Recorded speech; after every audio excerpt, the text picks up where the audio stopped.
So I wanted to start off just talking generally about climbing and technique. How often do you climb? I climb probably 5 days a week, maybe. 5 days a week, year round? Yeah, probably for the last 20 years, pretty much. How true is it that you got into free soloing originally, which is climbing without Yeah. a rope, because you're shy? Or because you were shy? I mean, that definitely was a part of it, for sure. But I mean, it's just such a complicated, there are tons of different factors, tons of motivations. I mean, that was part of it. Just not wanting to walk up to strangers and be like, let's go climbing. Because you're like, Yeah, I used to be like way more tweaky. Way more tweaky? So what else outside of that was kind of got you interested in it in the first place? Well, I mean, I just grew up thinking it was cool, and being from California, there's like a history of it. All my local climb areas had, long time stories of people soloing things, and there's just the whole culture of it. And I don't know, I just thought it'd be neat. And then, I dabbled in it a little bit. I knew people who, it just seemed like one of those things I should try. And then once I did, I really liked it, or found it rewarding. I don't know exactly. And what about that first time that you tried it got you more interested in it?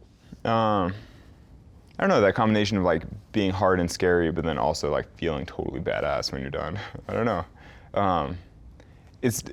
I don't even really remember that well because it's changed a lot over the last 10 years. As I've sort of learned more and matured. And I don't know.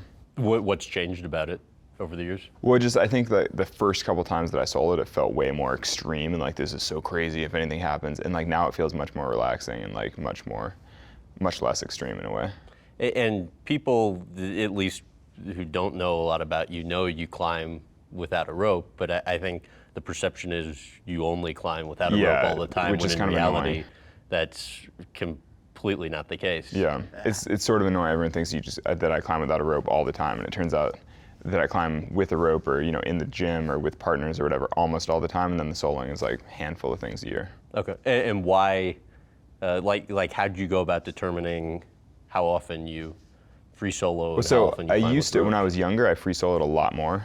Partially what I'm saying, shyness and partners and all that, but then partially just because I enjoy doing easy mileage, lots and lots of easy routes, and so I would just go up and down easy things and tons and tons of routes. So I was doing a really high volume of easy soloing, and now I don't really do that anymore just because I don't feel like there's anything for me to gain from it. I feel like that tires me out too much. I'd rather spend that time training on being a better climber and not just doing easy stuff. And so, yeah, now I'm just not actually soloing that much. I save it for the things that are really important. How do you go about training for a big climb?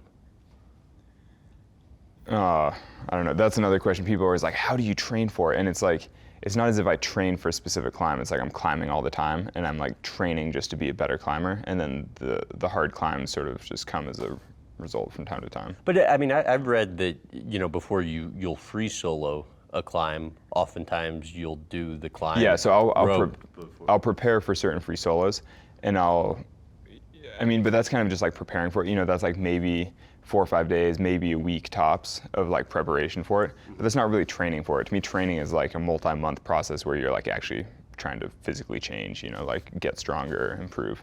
I've never trained for a solo. It's more just that I climb all the time, and then when I feel ready for something, then I sort of prepare for the actual event, and then I do it, and then move on. So what do you view as preparation for, a big climb? Typically, to prepare for a big solo, I just climb the route several times. Okay. And while I'm on the route, I think about what it would be like to. I mean, sometimes when you're climbing something with a rope, and then you imagine taking the rope off, you're like, whoa, that's really scary, And so just going through that whole process of imagining what it'd feel like in the different positions and being like, whoa, this is gonna blow my mind or whatever. Yeah, I mean, the preparation is just making sure that I can physically do it, and then also making sure that I'm mentally prepared to do it. How do you determine if you're ready to free solo something? I mean, there's no hard and fast formula, but generally, if I feel motivated. Oh, right, but I mean, you've done it enough to know whether. Yeah. Now, if I feel excited about it, and I'm if I feel comfortable, then I'm probably okay. But basically, if I think about it and I'm filled with fear or dread or anything, then it's obviously I should not do it. And how often do you get that feeling?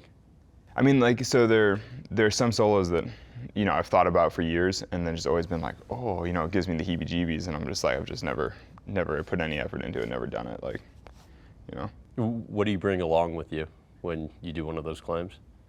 What do you mean? When you're... When I'm doing a big solo? Yeah.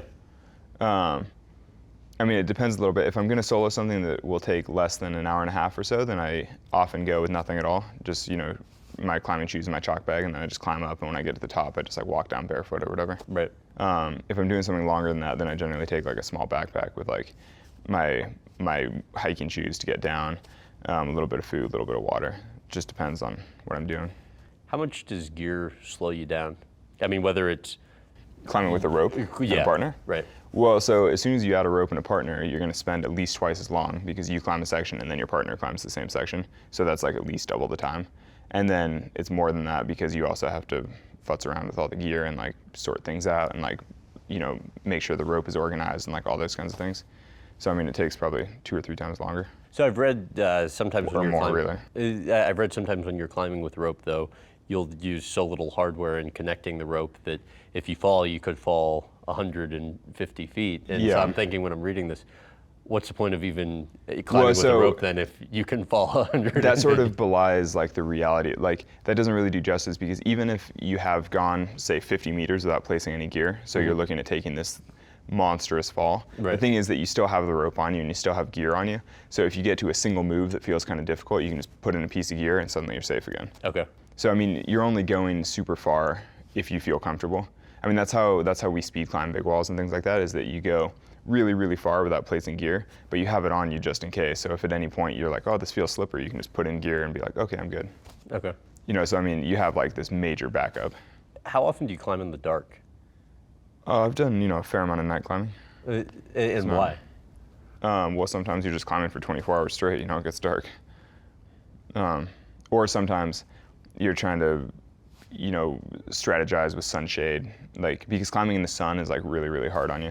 You get more dehydrated, you get more tired, like your feet swell up, you just get hot and worked.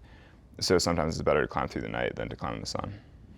And is that too, if the routes, they're busy routes, there are going to be fewer people? Sometimes, but that doesn't matter to me as much. Like crowds don't really matter because I'm generally climbing a lot faster. So you just go through people. Mm-hmm. It's like the highway, you just on your left and you just go by. Aside from the obvious, what are the challenges with climbing in the dark?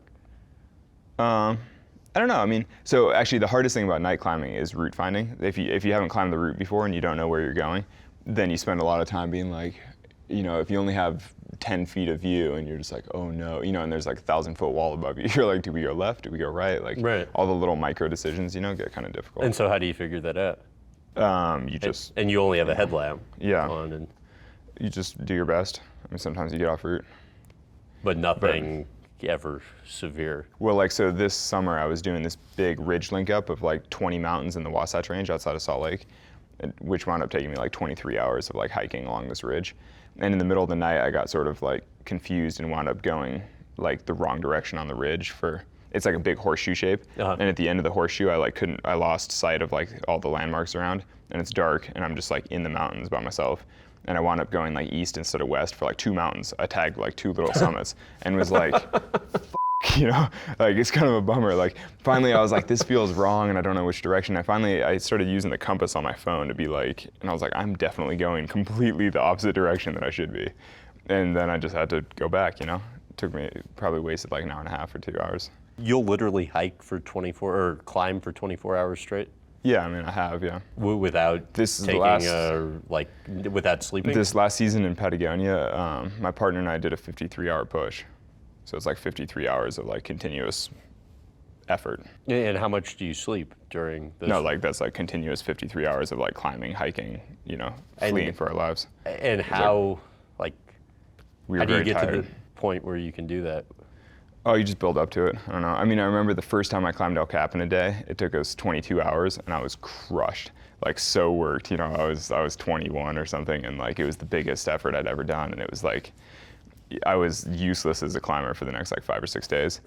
And now El I'm Capitan is like the Everest of rock climbing. Yeah, it's certainly like, that's a fair analogy, yeah. It's the most beautiful wall in the world, I think. Oh, did you? Yeah. Yeah. No, it's good. I'm going to use that sometimes. But so 53 hours of climbing. So the thing with our 53-hour push is like we did a 24-hour push climbing, and then we wound up we were supposed to get to the summit of Suratory, which is like a really big mountain, and then rappel back off the east side, which is where our camp was. But instead, this epic storm came. We sat for a few hours. We got worked. We wound up having to retreat down the west side, which is like the opposite side of the mountain range. So then when we got down, after like 6 hours of rappelling in a storm, we had to walk all the way around the mountain range to get back to town. And we're on like the southern ice cap, which is like one of the biggest glaciers in the world, basically. And so then we had no more food, or like, we had no supplies, we have no tent, because we were just trying to do one continuous push climbing. So then we just had to walk back to town. It's like, if you don't walk out, you'll just perish, you know? Right. Because like we didn't have food, so it's not as if you can just like sleep for a day and feel better, you know? It's Wait, like what do you mean you didn't have food? Well, we'd already eaten our food, Okay. because we'd already done like 24 hours of climbing. Okay. So like and you thought you would be done? Yeah, so had we finished the way we were supposed to, and had we not gotten stuck in the storm, right, we would have been done in 24 hours. We would have been a little bit hungry, but we would have wound up right at our camp. We would have cooked dinner, and we would have hiked out. It would have been great.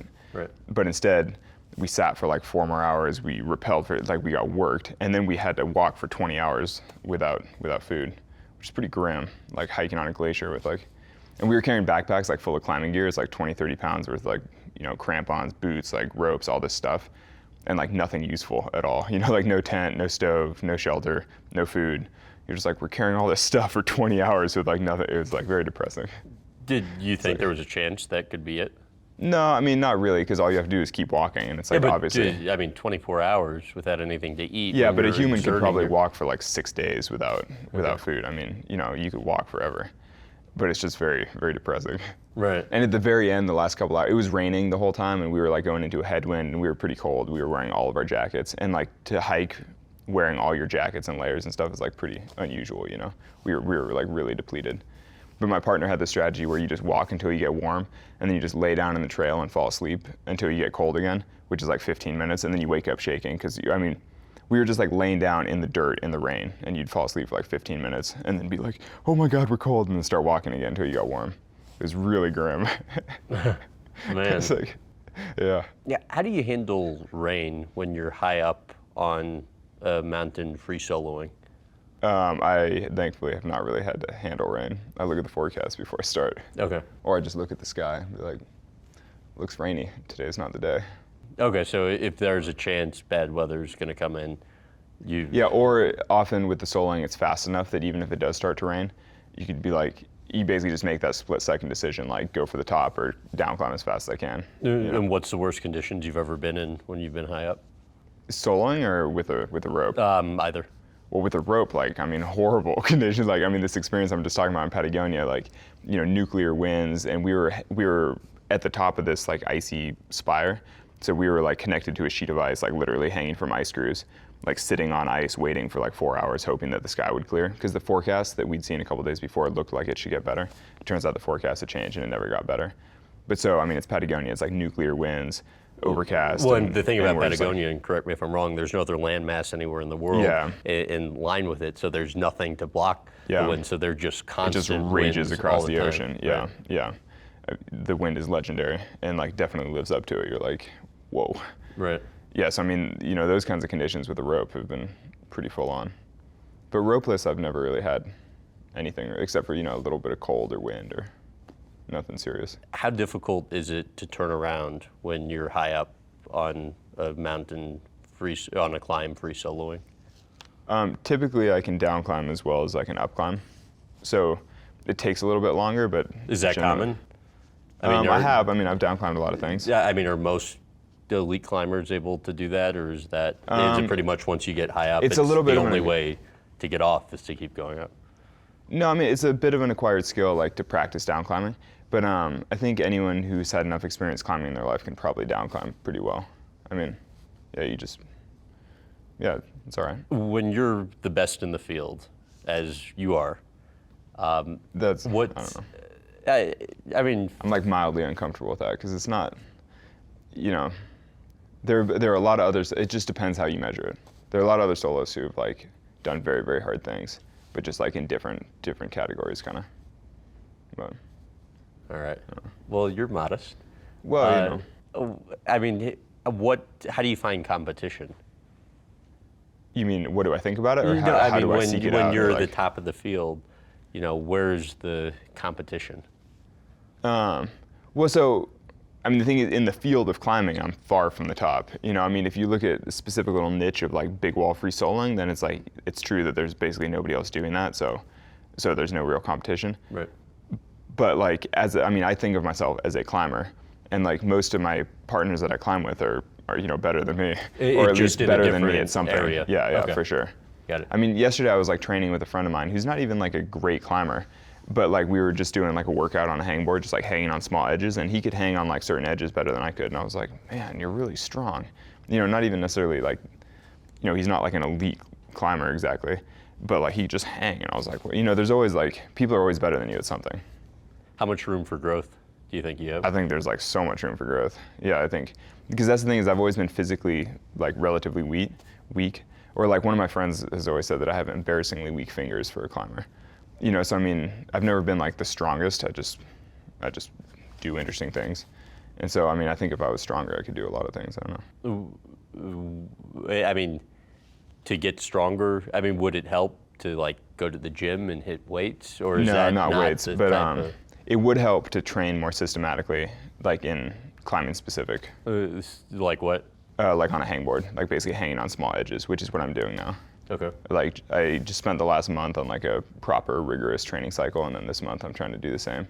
And so what does a schedule entail over the month? My last month I was doing, well, part of it is just a matter of focus too. I've always like focused on climbing, and then any kind of training, like exercise type stuff, I would do sort of on the side, like in addition to climbing. Right.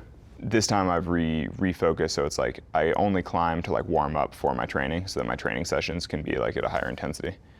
So basically I like warm up and I train, and then the next day I like climb kind of easy, and then the next day I rest, and then I like train hard again. So it's like 3-day cycles.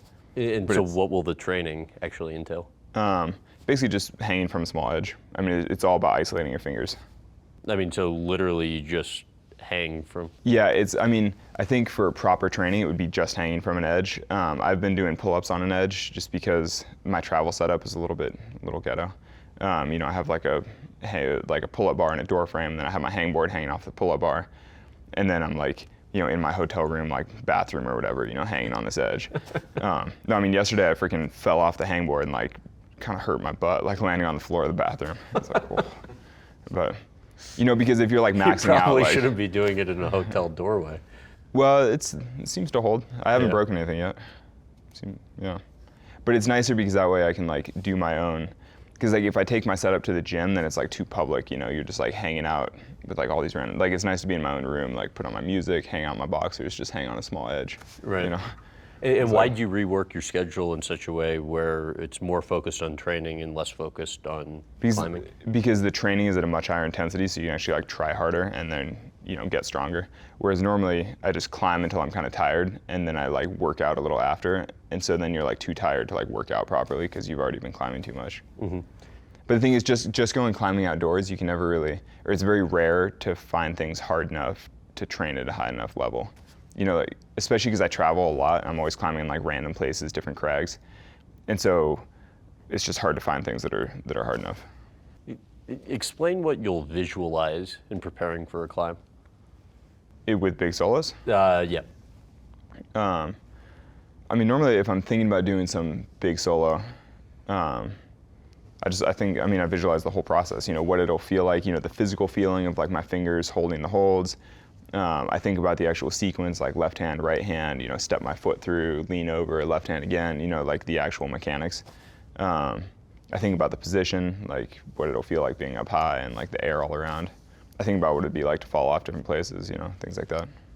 And you say that, I read somewhere that you'll actually visualize falling to your death? Well, I mean, I have thought about it for sure. Like what, why? Because it'd be worse to have never thought about that and then suddenly be in the position and be like, holy shit, you know? Like it's better to think through like every different side of something.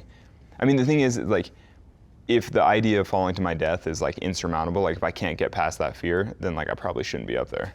You know, you can't just like suppress that and then just like go, I mean, you have to accept like the whole experience. Yeah, and what will you see when you visualize falling to your death? Well, I mean, you'd bounce off that ledge 20 meters below, you'd probably bounce off the ledge 40 meters below that, eventually you would just fall to the ground and you'd be like dead. And you'll literally Well, see yourself doing that. I mean, is that weird? Do you not do that? Well, I'm not a pro climber either, so no. But I mean, haven't you ever, like when you're driving, haven't you ever thought about what it'd be like to just like veer into one of those little divide things on a highway and just like have your car explode or something? I mean, surely you've thought about it. Yeah, I mean, or like if you're on a single lane freeway probably going not super with fast. as much detail as. I think it's important to actually think it all the way through. Because the thing is, there are a lot of places with big wall. I mean, people always think that with soloing big walls, like if you fall, you die. And I mean, that is true on the bulk of the wall. But there are a lot of places where if you fell off, you'd probably land on the ledge right below you. Or you could probably, if you were thinking about it, you could probably grab something. Or like, if you're in a chimney system and you slip, I mean, you can basically self-arrest inside the chimney, which I've done before, but not soloing with a rope on. So I mean, I think it's important to like think all that stuff through.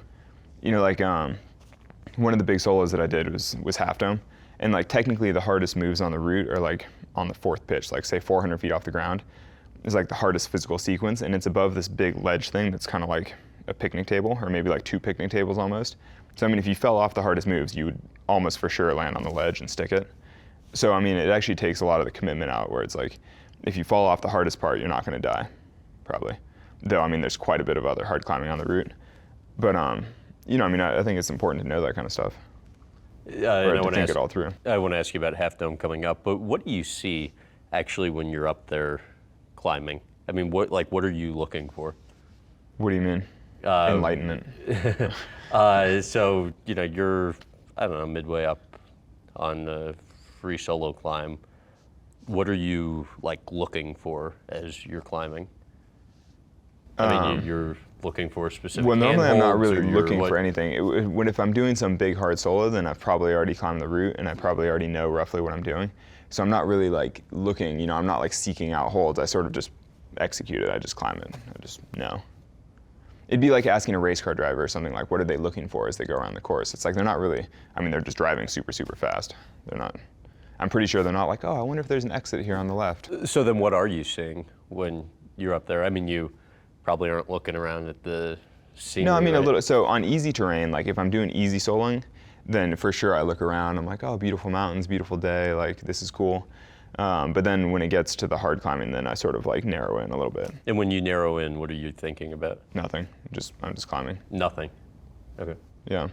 Well, again, I mean, I hate to keep making sports analogies, but it's like it'd be like asking a gymnast what they think about during a routine. It's like they just do the motions, and then afterward they're like, wow, that was cool. I assume. I've never done gymnastics, but. And you listen to your iPod while climbing I have. Sometimes. I don't anymore, really. Okay, because I read somewhere that you found it gets you to focus more, but then somewhere else you said you kind of view it as a crutch. Yeah, I kind of view it as a crutch now. I feel like music is just a way to like, I don't know, I think it's a way to like suppress all the other things that are going on. You like crank up the hate rock and you're just like, here we go, and then you do it. It's like, I mean, that's a bit of a crutch. It's like, if you need music to help you focus, then like, maybe you should just like learn to focus without it, I don't know. And so you primarily used it to help you focus? Maybe, or just like to get you psyched, or I don't know, I mean, it's sort of a tool, and like, I don't know, I just feel like it's better not to be using tools like that. Yeah, why? I mean, I still listen to music, especially on easy climbing, I listen to music all the time because it's like casual, but then on hard climbing, I find it's almost just like distracting. It's better just to be like totally focused on what I'm doing. So free soloing and climbing with or without a rope is pretty much the same physically, you've said. Yeah. But mentally, explain why free soloing so much more challenging. Well, it's kind of obvious, right? Because if you fall off, you're gonna die. So it's like, obviously there's a lot more like fear involved, and like there's more second guessing, or there's just more going on in your head. Yeah, but you said for the most part, fear's kind of out of it for you at this point. But getting the fear out of it is all like. I mean, I get for me, I'd be scared. Yeah, but like overcoming that fear is something that you go through beforehand, like before soloing. Hopefully, you like visualize, you deal with all those things. Yeah, I don't know. I don't even know. You just got to go try it. It's not happening today.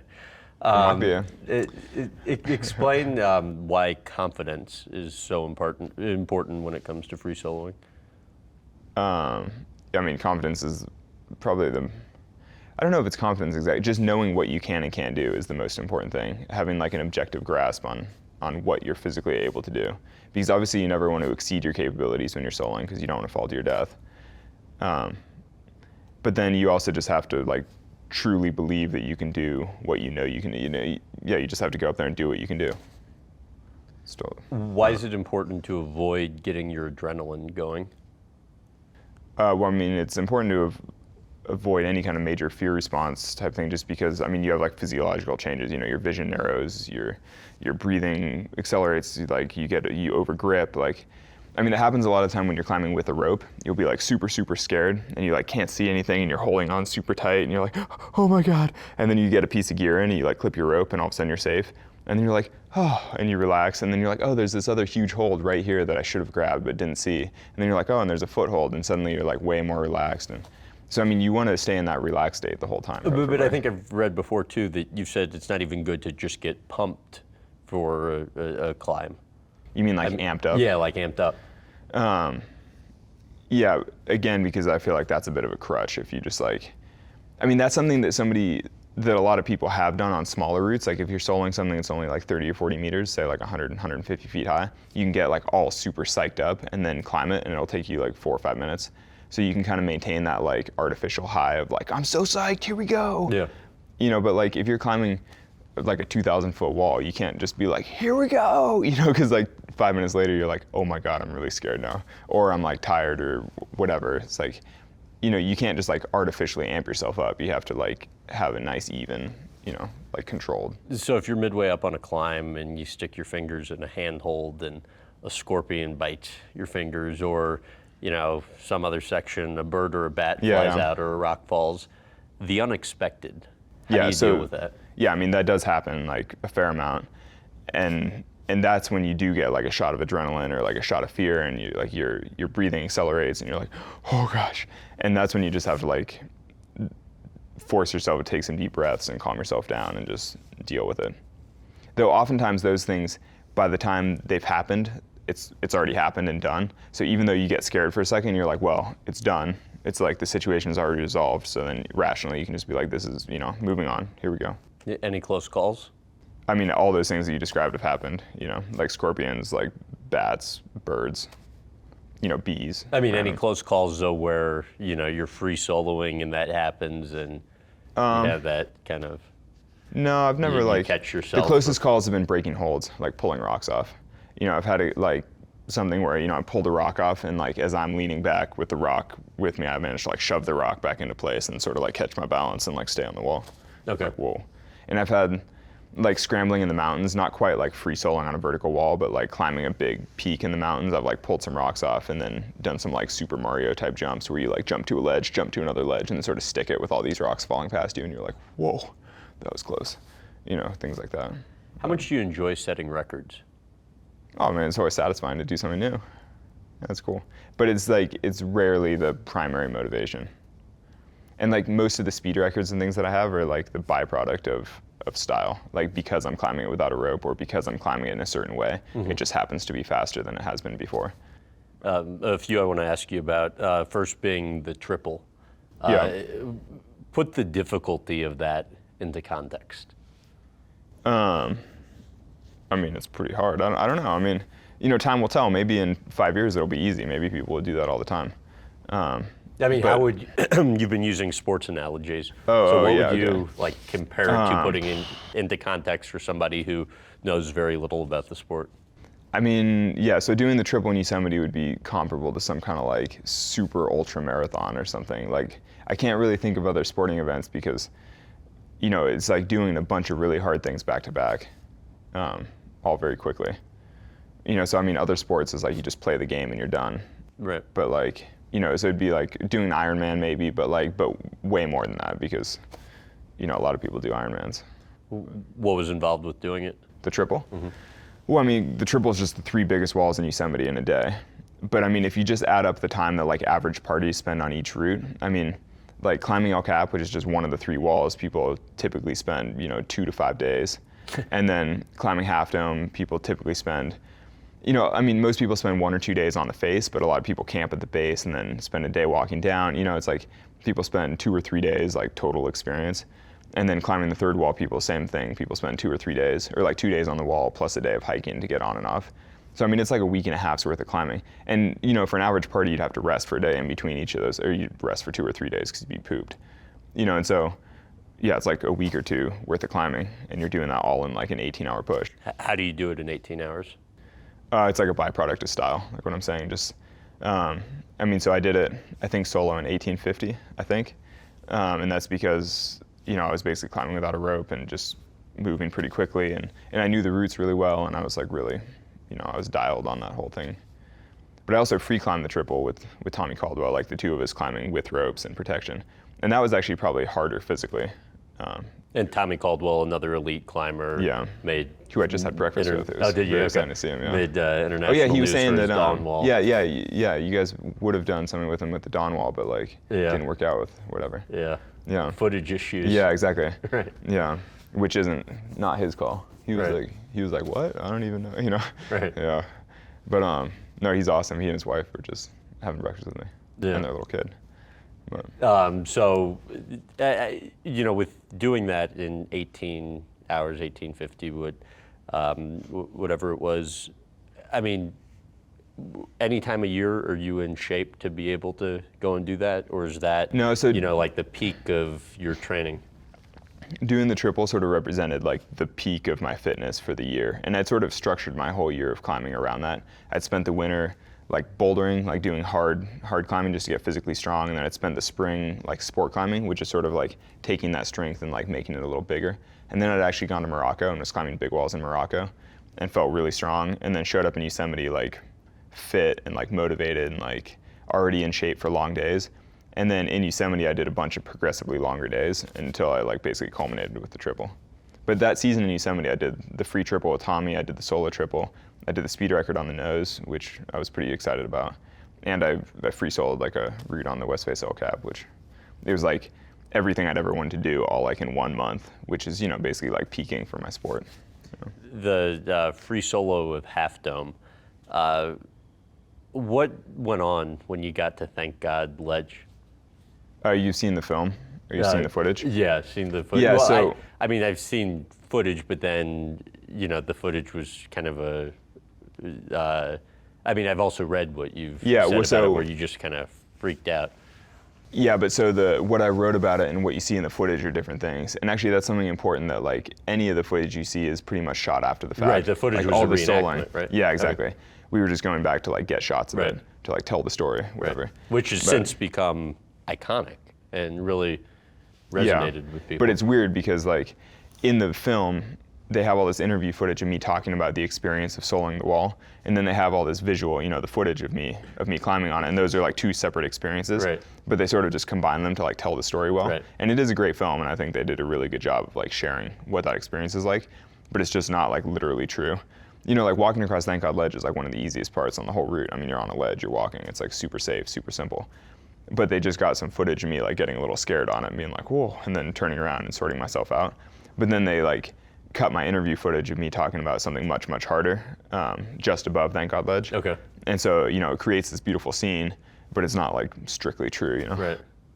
Right. So it's then just above Thank God Ledge. where it Yeah, happened. just, So what went on? Just like 60, 70 feet above Thank God Ledge is like this really smooth, hard slab. It's just like blank. And that's kind of characteristic of granite, is that there aren't like things to hold on to. You just have to like paste your feet against the wall and like trust the rubber on your shoes to stick. And you just have to like crawl up it like a gecko or something kind of. And is that where Yeah. you noticed a bolt sticking out of Yeah. the wall? Yeah, so normally people climb that section of wall, and it's like a blank, smooth wall. Normally people clip into the bolts and then like stand on the bolts and clip the next one and Right. go up the bolts like a ladder. And so I was climbing, and then I got to a certain move that felt insecure for me, and I had to trust a foothold that I didn't want to stand on, and I got all scared. And it's like weird there too, because you're right below the summit, so I could like hear all these tourists on the summit, and it was like this whole crazy experience where, you know, I'm like super scared and like all, you know, I'd been free soloing for 2.5 hours and was like getting physically or like mentally exhausted, just like tired of being up on this wall. And then get to a certain point, get all scared, I can like hear people laughing above me and stuff, and you're like, this is so weird. Like I just want to be done, you know, I'm so close, and yet, and then, yeah, and there was a bolt like right in front of me, so I really wanted to grab the bolt and like cheat.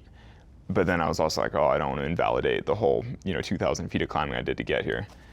And so, I mean, ultimately I just like sorted through it, and I like stepped on the foot, and I did it. And then getting to the top is like totally surreal with like people everywhere, it's just like so weird. Wait, before we get to that though, so take me to that specific moment where you're kind of freaking out. What are you thinking about? Well, so I don't know. I was just like, oh, I don't want to step on this foothold because it's really small, and I'm not sure if my foot will stick to it.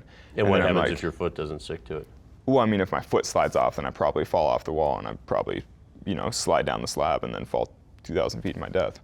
I mean, there's no real way to like self-arrest on a wall like that. Like it'd be catastrophic. But the thing is, like a couple days before, I'd climbed that same section of wall, and I'd done the exact same maneuver using that bad foot. And I even like thought about like, oh, this is kind of weird, but I figured there was a better way to do it, that I was just doing it wrong. And then I got up there and I sort of tried all these different ways. I like put my foot way out to the side on something and was like, ooh, that feels like out of balance. And then I like tried to stand on something else and was like, oh, that seems worse.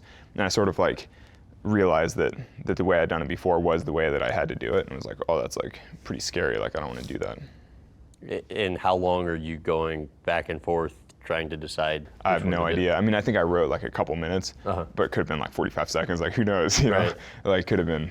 Yeah, I have no idea. And how when you made the decision to put your foot on that?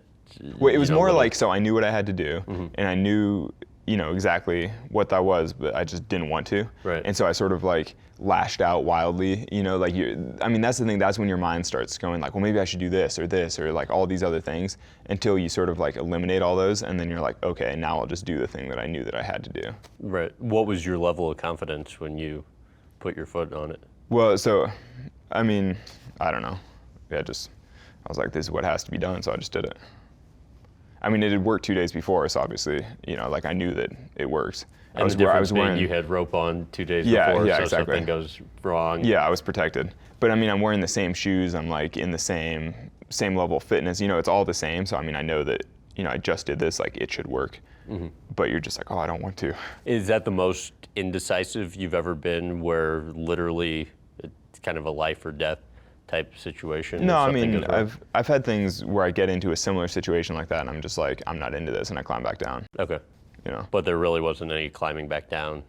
No, I mean, on Half Dome Ice, I probably could have, or I could have grabbed the bolts and just cheated, which would have been easy and like safe. That's kind of the thing, is that this is always like framed as like this do or die, like either I make the move or I die.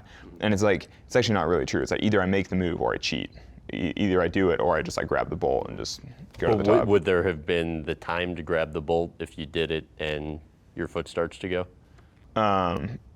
Maybe, I don't know. That's ultimately what I did, actually. Like with the hold that I was using was really close to this bolt, and the bolt had a really big carabiner on it. So like from the hold that I was using, I could like put one finger onto the carabiner.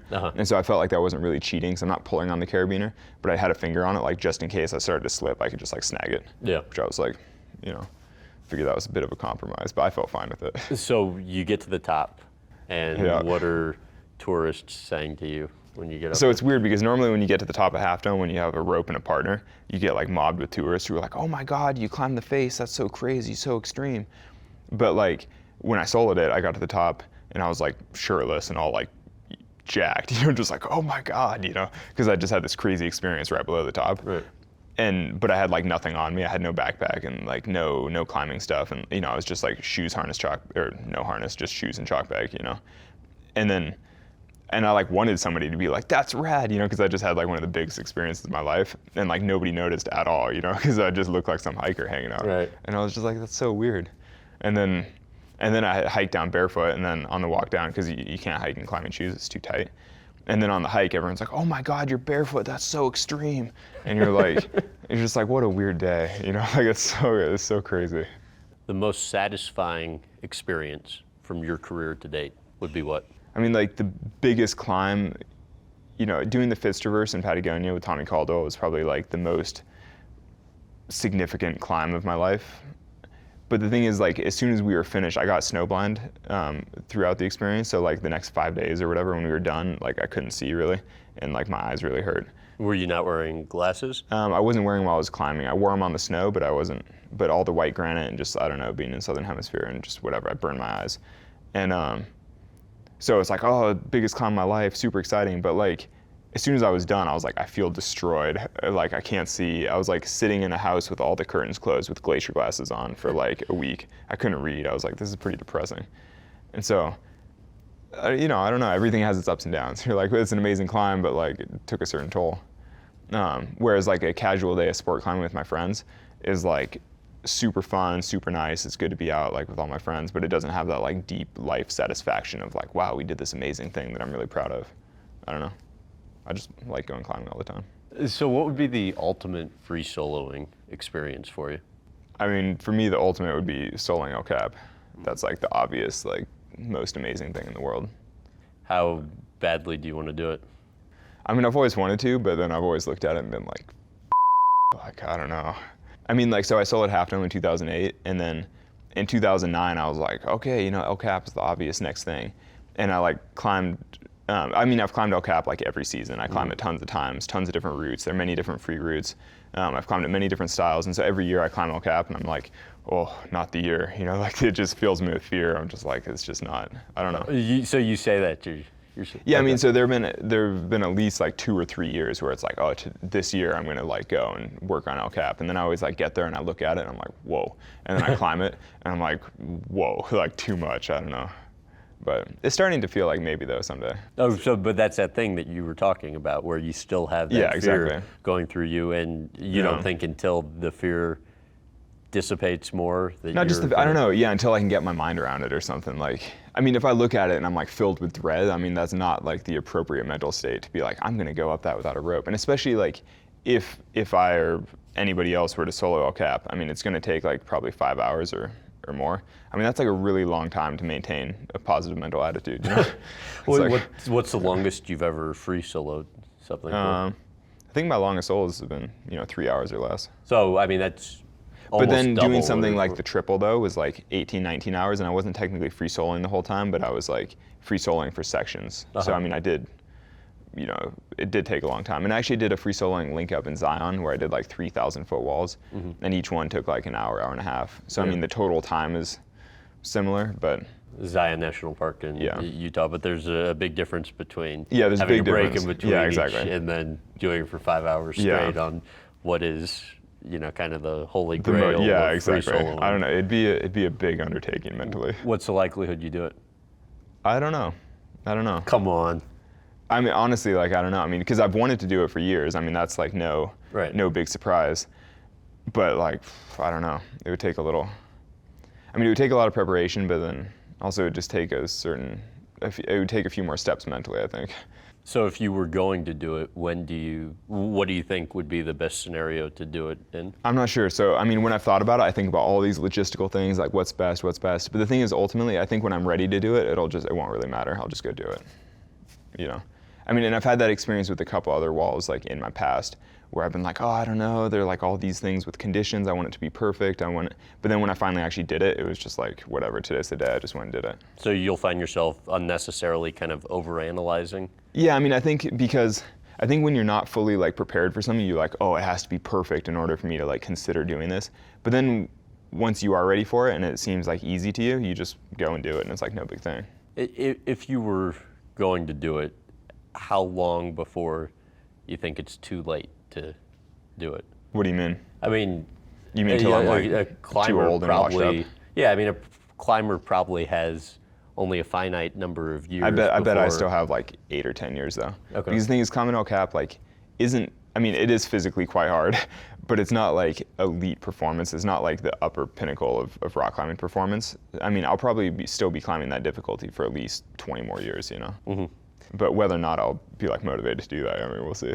So Tommy Caldwell, made international news obviously for his roped dawn wall climb, and I think you've admitted before that at times you felt a little directionless, and you've said, you aren't really sure what your dawn wall is. Explain that. Yeah, you've done some good research. Yeah, we try. Yeah, you don't mess. What's my dawn wall? Yeah. So with the whole dawn wall just thing. your mindset. You said at times you felt a little directionless. Yeah, so it's interesting because what's always inspired me the most in climbing is always the big soloing. but I've never like set goals in soloing the way you set goals in other aspects of climbing, because I've never wanted the pressure of like, okay, it's the right time of the month, it's time for you to go solo that route. You know, because like I don't want to feel like any kind of pressure to perform like that.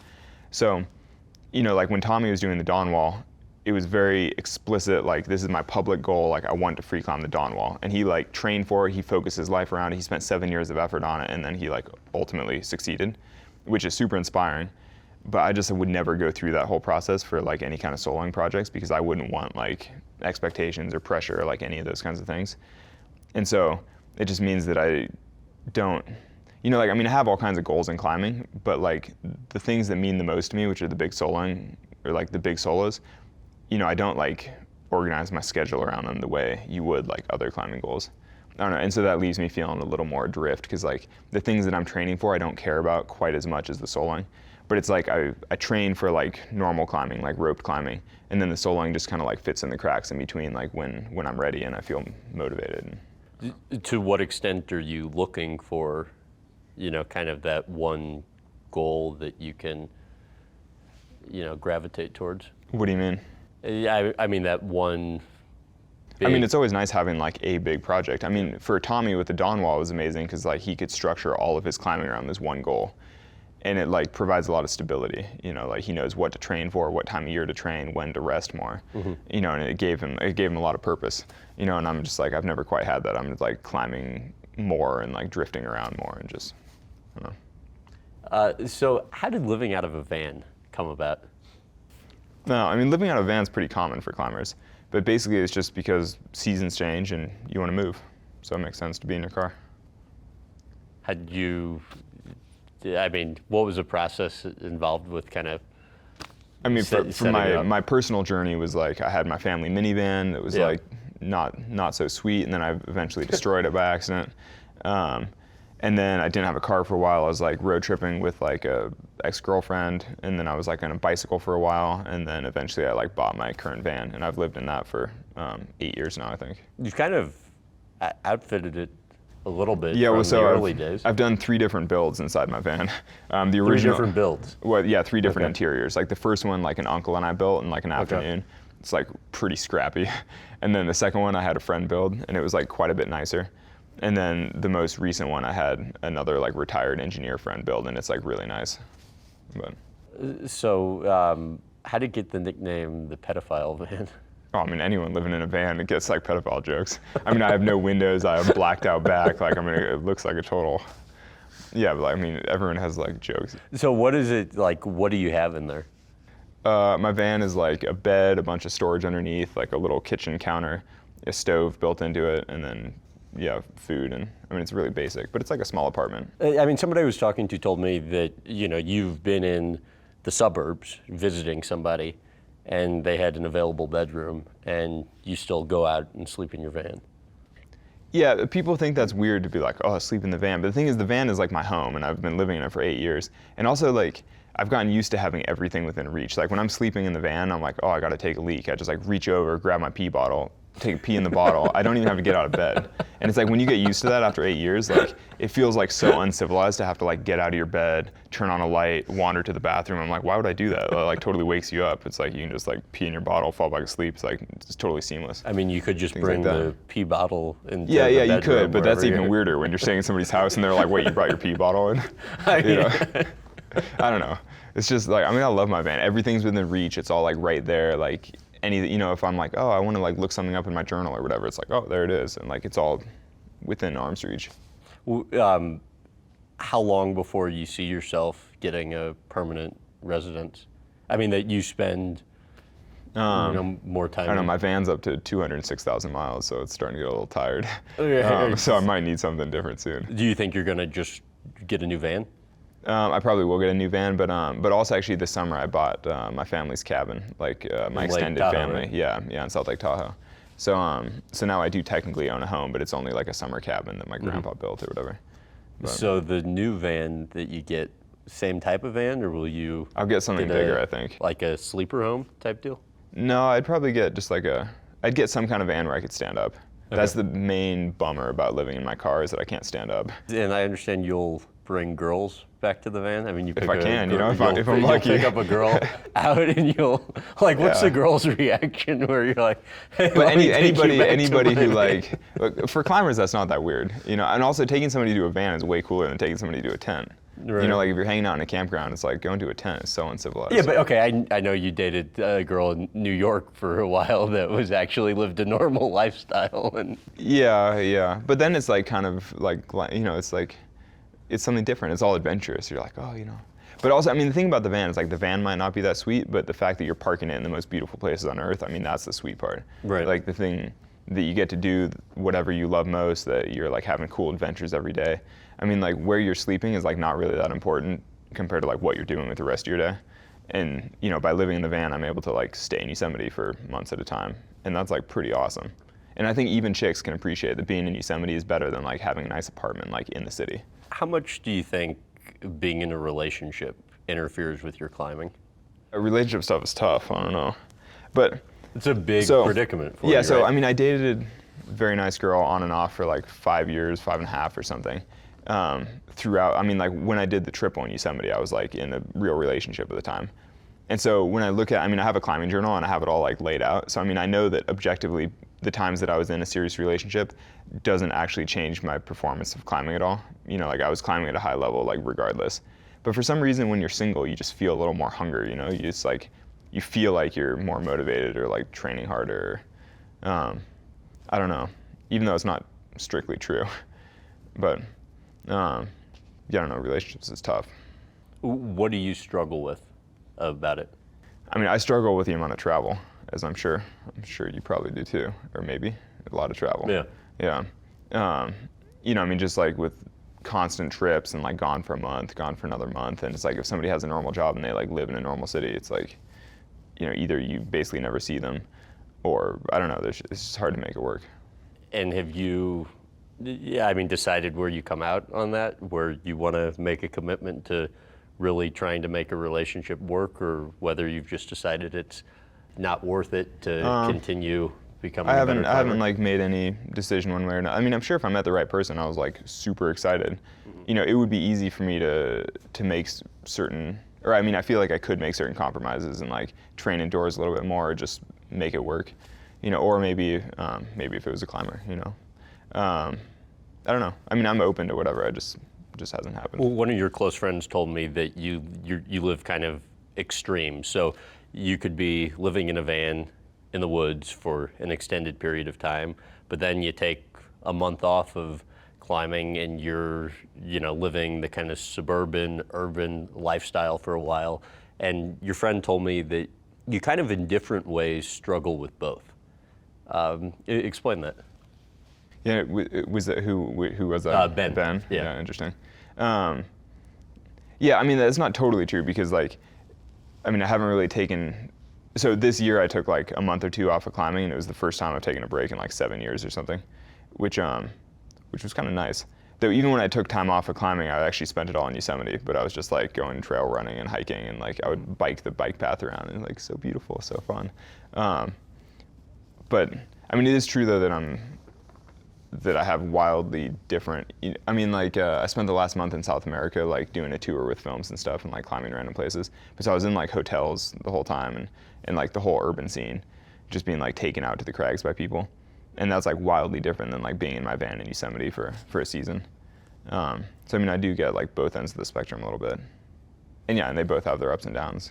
Overall, though, I much prefer the van life, just because it's more like tranquilo, you know, it's more peaceful. Do you think because you've done that for so long now that you'll always want to do that, or do you think I mean, you had a normal upbringing, you know, through high school where, I mean, you weren't living out of a van, you were, you know, living in a house with your parents. I mean, but do you think since you've done this for the past 10 years or so that you're always going to want to do it? Or no, I think, I mean, the things that I love about van life are like being in a beautiful place, you know, the peacefulness of it. Like, I mean, it's very relaxing, just like sleeping in the van.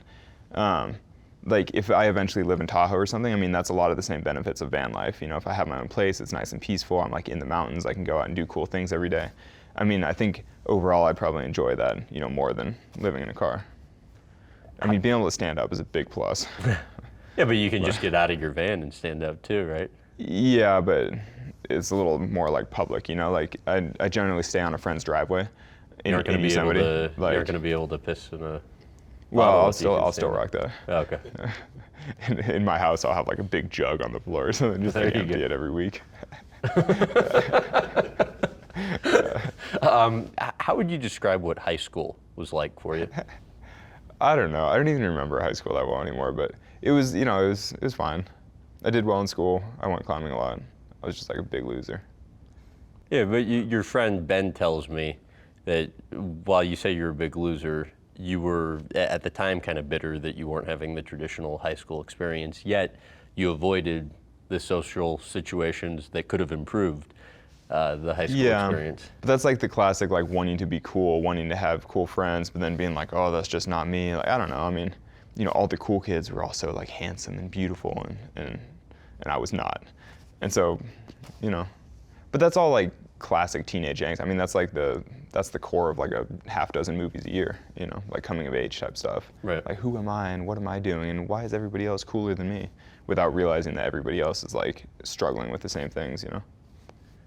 What did your mom tell you about how early on you became really mobile as a kid? Oh, I think all that's bullshit. I think mom's just like, yeah, it's like kind of annoying. Is it? But, well, I mean, it's just like, your mom's like, oh, I always knew he'd be so amazing. And you're like, whatever, it's total. You know, the thing is, like, had I not become a climber, had I like become an engineer or something, which is like, I was sort of on track for, like, go to university, get a normal job. Mom would be like, I always knew that he was good with numbers, you know? Because, I mean, she could just as easily cherry pick a bunch of anecdotes about like my academic performance when I was a kid and be like, he was always gifted. You know, you're like, whatever. You know, it's like, that's just like typical parent stuff. So how early did you start climbing? I mean, I started climbing in the gym when the first gym opened in Sacramento. I think I was 10 or 11, maybe 11. What did you enjoy about it?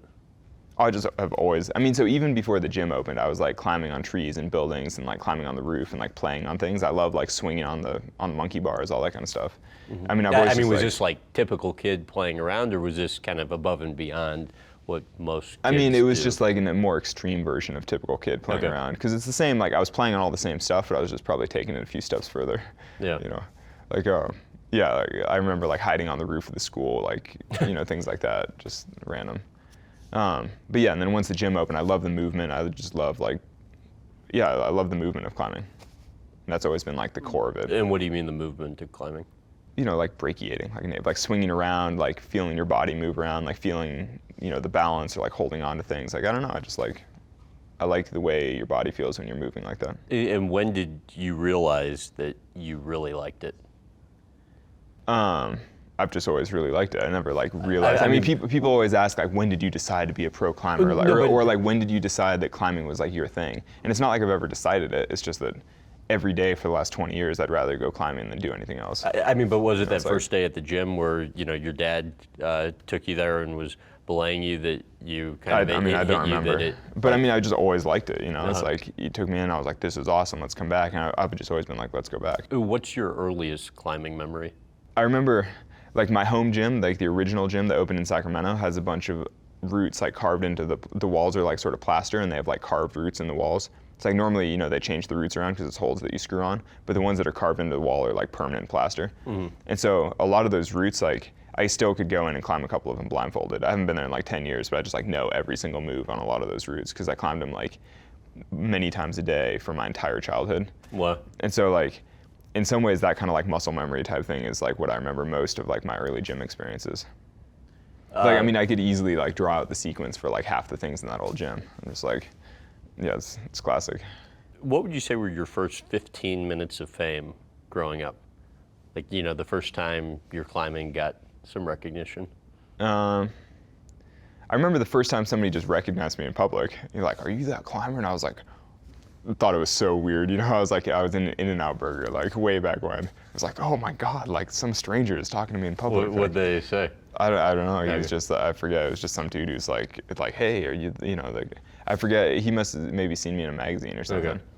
Because I mean, I remember the first like Q&A I did with Rock and Ice magazine, like before I'd gotten coverage for anything else. Uh-huh. And you know, it was the type of things like, once I'm in the mags, then I'll get laid, you know, like that type of thing. Or like, and did it turn out that way? No, like not even close. It's funny because like, I think a lot of people think that like once you're in a film. Now? No, but I mean, not the way like you think of groupies, certainly not like rock star style where people are throwing their panties at you or something. But I will say people are certainly more interested to talk, you know, they're more willing to like chat with me, so at least I have like an in. But then it's like, I don't know, I'm still aspiring to a better groupie scene. No, but like, I mean, people always think that like, oh, once you're in a film, then it's easy to pick up chicks, or like once you're on the cover of magazines, it's easy. And it's like just not true at all. It's more like once you have like an enormous body of work, then like people are interested in chatting with you more, and then you can kind of like translate that, I guess. But family life and upbringing. You know, your friend told me the household you grew up in, there really wasn't a lot of love. Your dad was sleeping on the couch, you know, most nights. He said your mom was kind of frosty and distant, and in his perspective, it just didn't seem like your parents really wanted to be parents. How did that affect you? No, I'm frosty and cold, so I don't know. No, I mean, I don't know. I mean, and that might be a bit, you know, he's like given too much on one side a little bit, but I don't know. I mean, the thing is, like, when you're a kid, that all seems normal, so you just think that that's, like, the way things are. It's not until you're adult that you're like, oh, wow, it seemed like my family scene was, like, a little bit different than the typical. But, you know, it's all worked out well. Well, I mean, what do you think as an adult, though, looking Well, back? as an adult, I think that my parents probably should have gotten divorced when we were, like, little kids, and they would have led, like, happier, more well-adjusted lives. I think that they just did a little bit too much of the like stay together for the kids type of thing, and they just weren't like personally fulfilled and like personally happy in there. Because it's funny, they got divorced after I graduated high school. It was like the classic, you know, stay together until the kids leave and then be done. And like for the year after they divorced, they were both like so much cooler to be around and so much happier and like nicer people. And I was like, dude, you guys should have done this like 15 years ago. You know, it was like, right. So, or maybe 10 years ago. But yeah, it's so much nicer. But then my dad unfortunately died the next year, and so then like never really got to see like him as the normal. Like a lot of my older cousins and stuff talk about how cool my dad was when he was young, but like I only knew him as like an older guy who was like not that happy, you know? Yeah. So it's kind of too bad I never got to see him as like, you know, his own person. You went through a period, like a year that seemed like it must have been really tough, because I think it was the day before you were moving into college, your grandpa passes away. Then I think you find out around that time that your parents are divorcing, and then within a year of that, your dad dies of a heart attack. How difficult was that period for you to go through? Both my grandparents and my father all died within like the end of high school, beginning of college. Okay. But yeah, I mean, I guess it was hard, but it's one of those things where like when you're going through it, it just, you know, that's just life. I don't know. Especially as a teenager, I was like all angstful and anything anyway. So it's like, I don't know. And tied up with all the other family, like we just weren't like close in the way some families are, and so it didn't feel, yeah, I don't know, it's weird. Well, somebody told me that at the time it didn't really seem like you were struggling with anything and you were just normal Alex, but then somebody told me that the 20-year-old Alex didn't really realize what he lost when his dad passed away, but the 30-year-old Alex knows very clearly. Yeah, I think that's actually kind of fair. Is that I think it was 19-year-old Alex didn't really appreciate like what I lost when my dad died, and then yeah, as an adult, I'm like, oh, that's kind of a bummer. Yeah, but I mean that's being a kid, is like not fully appreciating things, not quite understanding it all. Like I mean, you just don't have. I didn't have like the proper framework to put it all in, you know. So that happens. You end up leaving college. What do you decide to do? I mean, I didn't like decide to drop out of college exactly. I was invited to Youth Worlds, and so it was like this perfect, like, oh, I'll take a semester off, I'll go to Worlds in Europe, and then I'll like travel a bit and I'll climb. And then I just like never went back. Were you thinking you'd go back at the time? I mean, yeah, like, Were you? I don't know exactly. I mean, I didn't love college and I wasn't happy, but I definitely wasn't like, I'm leaving forever. You know, it was very much like, oh, I'll just take some time and sort of see. But then I was never like, oh, I want to reapply. Right. Yeah, I don't know. What was the real question? Well, what did you decide to do? Oh, well, yeah, so I went climbing. You went climbing and then you just never came back. Yeah. Though it wasn't like I started on a big road trip, because at the time, like, my world was a lot smaller, you know, like, so I'd climb in Tahoe, I'd climb around Sacramento, but I wasn't like, oh, I'm just gonna like set out for these far-flung places and just like road trip for months. Right. You know, which now I'm like, whatever. Now I consider the entire world like on inbounds, you know, I can go anywhere and just like hang out for a few months and it's fine. Right. But as a 19-year-old, you know, like in my mom's minivan, I was like, oh, you know, I'm gonna go all the way to Joshua Tree. You know, it's like Southern California. It's like not really that big not that big an adventure. It must be so cool though, and I'm sure you get this all the time. I mean, you can, because of your job, pick a place of the world and just go climb for a few months. No, I mean, it's awesome. What are the stresses and pressures of your job? Because everybody has them, you know, with whatever they do, but as an outsider looking in, it Yeah, I mean, like I'd say my job is amazing. Right. I mean, if I had to say, like, the most difficult aspect is just the constant travel. You know, like too much of a good thing in a way. Just like not having the stability, the community, you know, like a home life, not having like some kind of core, like a base is like a little bit challenging. And then just being tired, you know, just like traveling too much and like being pooped. Because now you kind of have to travel too. Yeah, and it's like work job. events, you know, I mean, being here at Banff and like, you know, like I think I'm speaking. And this is gorgeous, obviously. Yeah, no, this is like one of the most beautiful places on earth. But this like, is, you're in this all the time. Yeah, well, yeah, I am. I do definitely have like, I'm Right. slightly jaded about like beautiful landscapes because Right. I'm like always in beautiful Right. landscapes.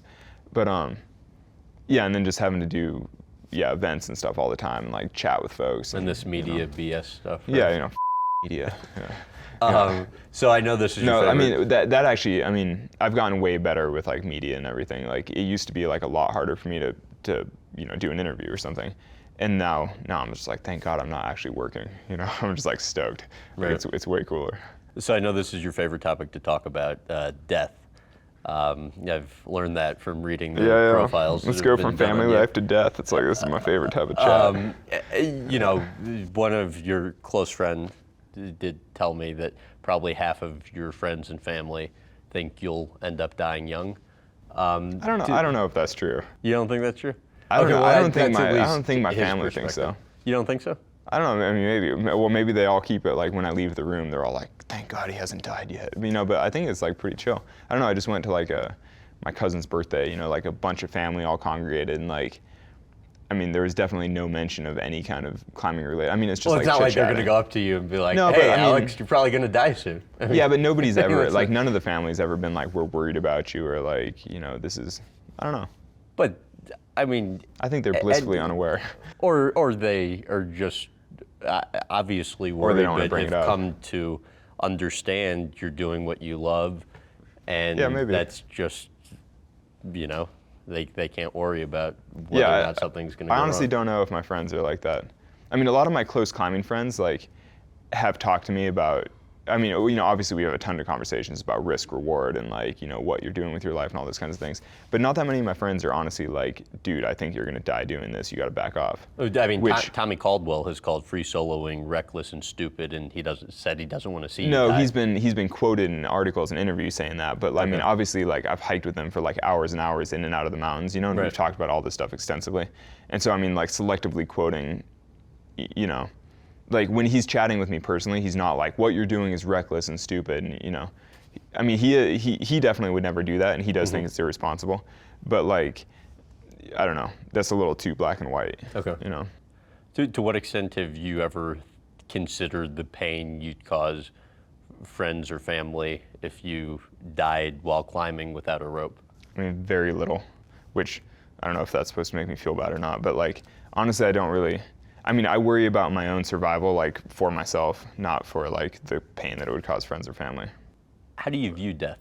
I guess I mean, that's heavy duty. I guess I view death as just like the natural end to every life. I mean, it's just something that we're all going to experience. It's Well, just- I mean, I asked because Tommy Caldwell was, and again, you Yeah. never know the context of Yeah. this stuff, but was quoted as saying, "Most of us think dying is a really serious thing, but I don't think Alex does." No, I think it's the most serious thing. I mean, I think it's like, I mean, I would say like, actually, so I was like casually dating a nice girl earlier this year, and like she would get like worked up about a lot of things, and like I get worked up about almost nothing, and I kept saying that the only thing I get worked up about is like mortal peril, like if there's actual risk of death, you know, like if you could die, I mean, that's the one thing that you should genuinely be super stressed about. Everything else is like losing possessions, like wasting time, like all those kinds of things. You're like, whatever, not that significant. Okay, but if you might actually die, like that's significant. Somebody watching this would say, what do you mean? I mean, you're in those situations all the time. We were talking about Half Dome and, you know, stepping on a rock where literally you thought there was a chance you might fall to your death. And so, I mean, I can understand why somebody watching this would say, what do you mean? How do you not think that? And, you know, half the free solo climbs. Yeah, but so I think because of the stuff that I'm doing, because of the soloing, because of the climbing, I think that has given me this relationship with death. You know, like it's put everything in perspective where it's like death is the only thing that's like truly significant. Or maybe, I don't know, that sounds a little morbid. That's maybe not correct, because I'm sure like at some point if I have a family or something, then, you know, I'll probably think that like my family is like as significant as, you know, but. How many top free soloists have there been over the past 50 years? And of those, how many have died? My favorite statistic is that no free soloist has ever died pushing the limits of soloing. Like no elite climber has ever died pushing soloing. Yeah, but at least my understanding of it is oftentimes the free soloists die doing the free solo climbs that aren't pushing the limit. A couple soloists have died on easy terrain. Well, 2 soloists have died on easy terrain. And then a handful of people who were known as soloists died in like peripheral activities, like, you know, adventuring in the mountains or being swept out to sea. One of them was just like taken by a rogue wave. But so people always quote like, you know, these 5 cutting edge soloists have all died. And you're like, yeah, but most of them died in like freak accidents, you know? And the thing is, everybody dies from something. I mean, one of like France's best soloists from the 80s recently died falling down a flight of stairs, which is just, you know, he was like an older guy and just whatever, he fell down and broke his whatever. Yeah, I mean, I just don't think it's fair to be like, elite soloist died falling. You know, you're like, yeah, come on, he's like a 55-year-old man on a staircase or whatever. It's crazy. What injuries have you had climbing? So I've broken my arm like when I was a kid, falling off things 3 times. But that's just like as a kid falling down. And then I've just had overuse injuries, like straining tendons or ligaments or, you know, yeah, I've never had any like real injuries yet. Tell about the time you called your mom covered in blood. So I had a snowshoeing accident where I fell off a mountain basically. Turns out snowshoeing is quite dangerous if you don't do it properly. What do you remember from that? I remember like, so I mean, I was like climbing up this icy couloir in snowshoes, totally stupid. I didn't know what I was doing. And then I like turned around and basically like fell and slid down the thing. And I remember like being sure that I was about to die because I was just sliding out of control down ice towards a bunch of rocks. And then I remember like waking up in the talus field, you know, like in the boulders, like covered in blood and super confused. And just, yeah. I remember like I was wearing gloves and both my thumbs were gone and all the skin off both thumbs. It was like 2 little meat sticks, but my gloves were still on. I was just like, oh my God. It's like a glove with a stick of meat. I was like, oh, from like sliding down ice, you know, like skinning both your thumbs off. Yeah. So you call your mom? Yeah, so it was the day after Christmas. I got a cell phone for Christmas, my first one. And so I like called home while I was still in a total stupor. And I don't like personally remember any of this. I just remember the story. What she told you? Yeah, I mean, you know, I asked her like who I was or where I was or what I was doing or what was going on. And so she like passed the phone off to my sister and then she called 911 and then I got airlifted, you know, like an hour later or something. What was the recovery like for that? I actually was relatively unscathed. I mean, so I'd punctured a bunch of stuff in my face and had a concussion, but didn't do any like spinal damage. I thought I broke my leg, but it turns out I hadn't. It was just like, I just hit the rocks really hard. I broke my hand, which took quite a while. And actually my one finger is slightly shorter now where the bone settled.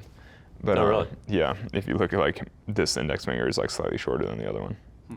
But not that it matters at all, you know. So the most frightened I understand you've ever been climbing was just on a typical conventional rope climb. I think you were with your girlfriend at the time. Yeah, I've written that up. Like, what about that was so scary? Well, I mean, so that whole anecdote is like, so the thing is to really feel fear when you're climbing, I feel like you need like a long, drawn out, like mounting sense of dread. I mean, for me to really get like scared, I need like a longer experience where you're like getting more and more scared over time. And so like when you're free soloing, normally like something happens and it's just like immediately over. And so you can just like recover from it quickly. But when I've been having like rope climbing experiences where I get like more and more scared over an hour, it starts to build to the point where you're like, oh my God, I'm so scared. You know, I mean, that's like a good horror movie or something where you're like pretty sure it's all gonna go bad. Yeah. And also the thing with when you're climbing with a rope on, you're more willing to push yourself like further and further because you just keep thinking if I go a little more, I'll get some good piece of gear in, or like, you know, you're willing to like push a little more because you have that safety. You have like more of a margin. But so it means that you can get yourself into these situations where like you would never get yourself free soloing, because free soloing you look up and be like, oh, I want no part of that, and you'd climb back down. Right. But with the rope, you're like, well, I'll just try a little bit and just see how it is, and then you get into something and you're like, oh, I can't reverse that now, because you know, like you do things when you're roped up that like you wouldn't do soloing. And so, yeah, I don't know. Yeah, I've had a couple like pretty scary experiences with the rope. So what was the actual situation there? I mean, it's almost like too technical and long to describe properly, but it's like basically I just like climbed really, really far and I couldn't get any protection in, and Any protection meaning you couldn't. I couldn't get gear into the rock, so I couldn't clip my rope to anything. So the thing is, I mean, even if you have a rope on, if you're like 100 feet above your last piece of gear, you're looking at taking a 200-foot fall, and so I mean, it's like sweet, you have a rope on, but you're still gonna fall 200 feet. Like that'd still be a disaster. Right. I mean, you might be okay, but you might break both your legs and like bleed out on the side of the wall or something. It's like, who knows? Yes, I mean, it was an experience like that where I like thought I could go further, and then like the rock got really bad and I couldn't get any protection, and then there were like these big loose blocks that looked like if I pulled on them, they might fall off and then chop my rope, which is another way you could die with the rope on. I don't know, it was just like a long drawn out thing. And also my topo was incorrect, like the little map I have that showed me where the route's supposed to go. It turns out it just was an error. So like what I was doing was quite a bit harder than I thought it was supposed to be. And so it was all just like, oh my God, this is too hard, this feels wrong, like everything's going bad. It was like scary. So when you got down, you said even if for only a brief period, you actually considered giving up climbing. Yeah, when I topped out, so I got to the top of this spire and then I was belaying my ex-girlfriend up.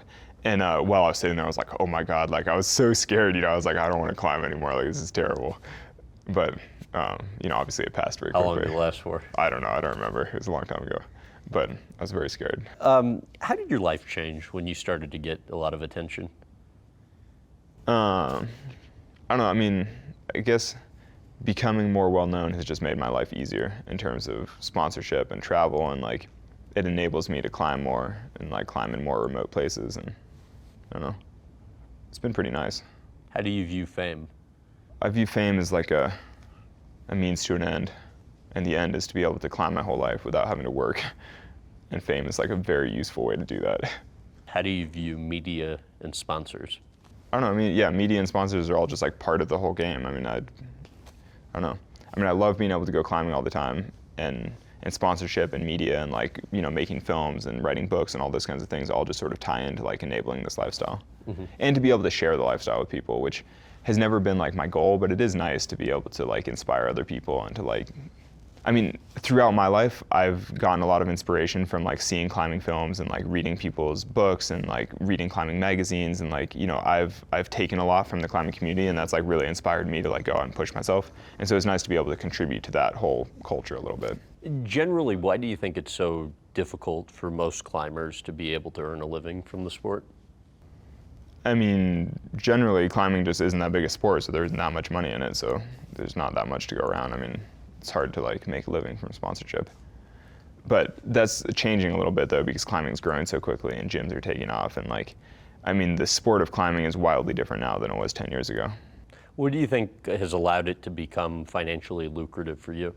I mean, financially lucrative might be overstating it, because it's like, I mean, you know, like it's the all top relative, climbers right? in the world are like getting paid less than a dentist. Right. You know? I mean, I was going to say So we it's like, featured yeah. Shaq, who's making $20 million a year. So it is all relative. Yeah, But yeah. I mean, if you're, I mean, I read some stats about the NFL, and it was talking about like the base salary or something for like, basically you can be the worst player in the entire league, and you're still making like easily twice as much as any of the climbers in the world. yeah, but the difference you know? is too, the average lifespan of somebody in the NFL is 3-4 years, and then most are Yeah, broke, climbing is like 20 within years. a couple of years. Well, it's because they don't save properly. Right, So, you know. that's true. But it's because they buy a tiger or whatever. Right. They have to feed it all the time. Mike Tyson too. Before. Yeah, I know, I saw that. Yeah.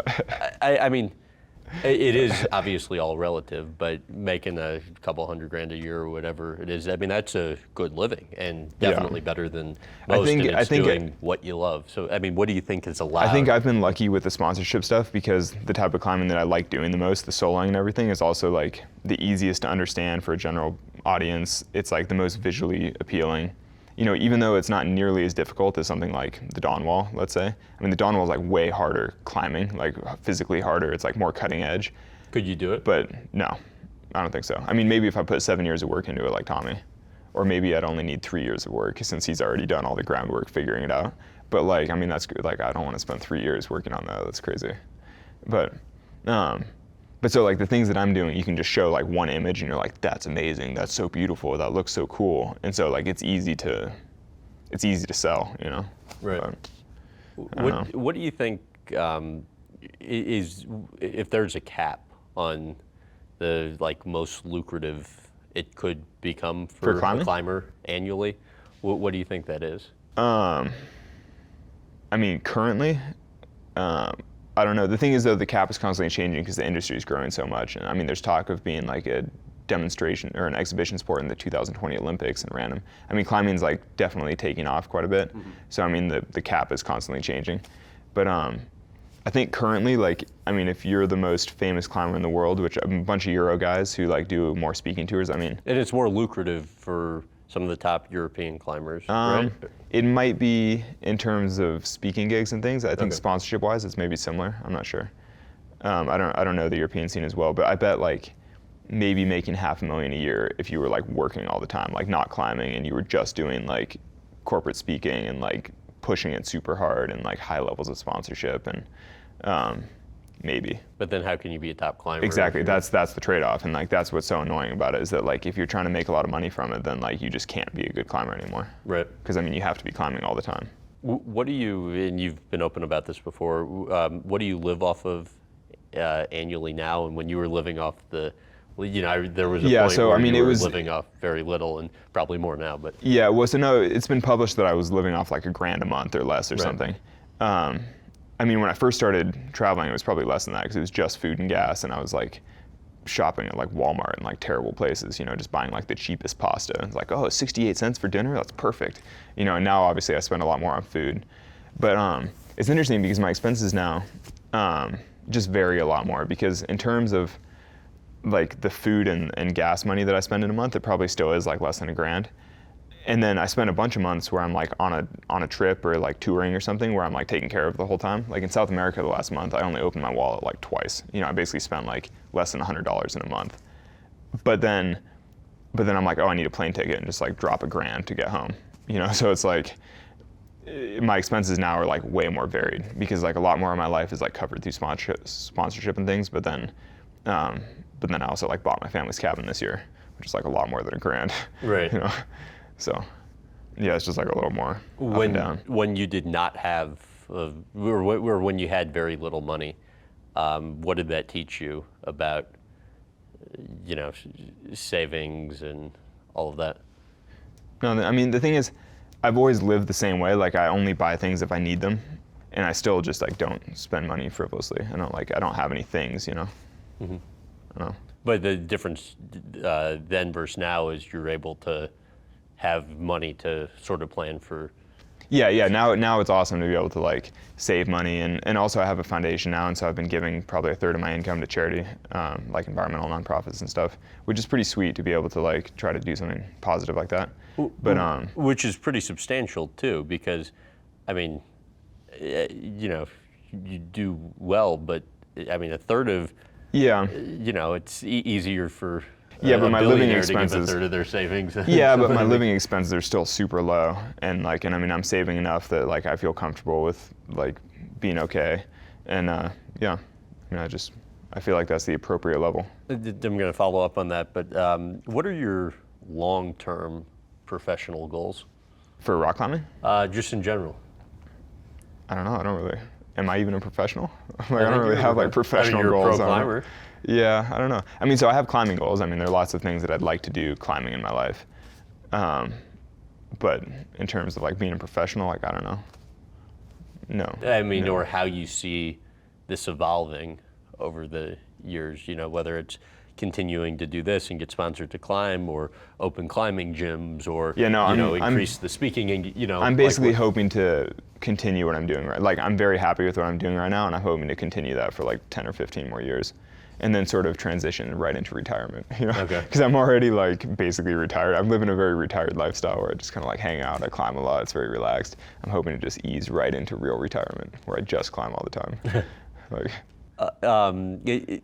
Tell about nearly getting robbed in Chad, and then how that region played into you starting your foundation. These 3 kids came at us with like little knives and like tried to steal some of our things. But like, I thought of it more as like punk skateboard type kids, you know, like just, you know, fronting. I didn't really feel threatened in the way. I was like, these kids are obviously not gonna stab us. There were 5 of us and we were like much bigger than them, because they're probably like 14-year-old Chadian kids that are like living in the middle of the desert on like very restricted diet. You know, I mean, they're like small little guys with very little knives. I don't know, it didn't seem that dangerous. Thankfully they didn't stab us. But, right. Yeah, anyway, but so we had this crazy experience in Chad where like, I mean, I went on an expedition to Chad in 2010, and it was my first time going to like the full undeveloped world. I mean, there were no roads, there was no infrastructure of any kind. Like, it was the type of trip where before we went, my mom was like, send a postcard. And then I got there and was like, not only do I not know how to buy a postcard, there's like no mail, like there's no roads, like there's no services, you know?